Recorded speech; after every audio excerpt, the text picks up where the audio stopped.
March 18, 2025. A quiet Tuesday. No sirens. No headlines screaming from every news outlet, just a digital drop, hundreds of files. Thousands of pages, declassified.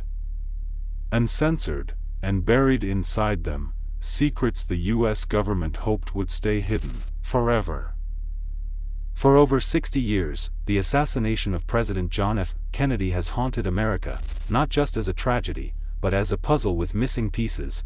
Now, in 2025, a new batch of documents, released under the JFK Records Act of 1992, has finally seen the light, and what they reveal changes everything we thought we knew. One of the most explosive revelations: the CIA didn't just watch Mexico in the 1960s, they ran it, with help from the highest office in the land. Newly released files confirm a secret intelligence pact between the CIA and the Mexican government, dating back to the 1950s and lasting well into the 1990s.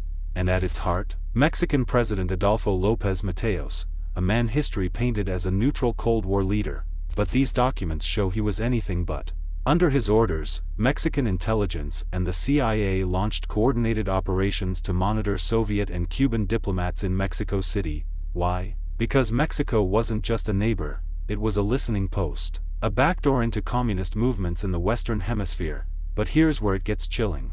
In late September 1963, just weeks before JFK's assassination, a young man named Lee Harvey Oswald walked into the Cuban consulate in Mexico City. He claimed he wanted to defect to the USSR. He met with Soviet and Cuban officials, and according to these newly released CIA cables, he was being watched the entire time. The CIA had eyes on him, they recorded his phone calls, they tracked his movements, yet nothing was done. Was this incompetence, or something far more deliberate?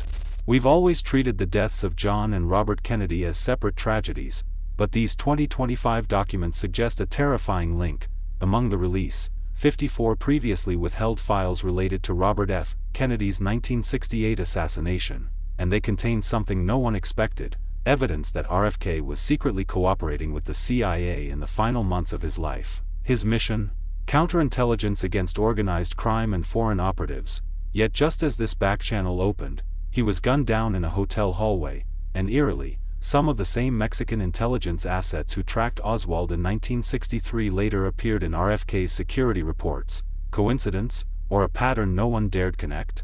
But the Kennedys are just the beginning. These files expose the CIA's wildest Cold War experiments: MK-Ultra, LSD tested on unsuspecting Americans, propaganda balloons carrying biological tracers over Eastern Europe, even attempts to weaponize telepathy in the 1970s.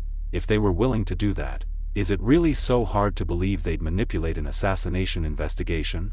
Here's the most shocking part: all of this is public now, available for free at the National Archives and CIA's FOIA reading room. No conspiracy theory needed, just read the documents yourself, and buried in several files.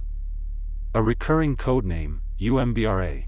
It appears in Oswald's Mexico file, in RFK's security briefings, and in a 1972 memo about domestic contingency plans. What does UMBRA mean? A covert operation? A living asset? No one's saying. But for the first time in 60 years, the truth isn't hidden, it's waiting for you to find it.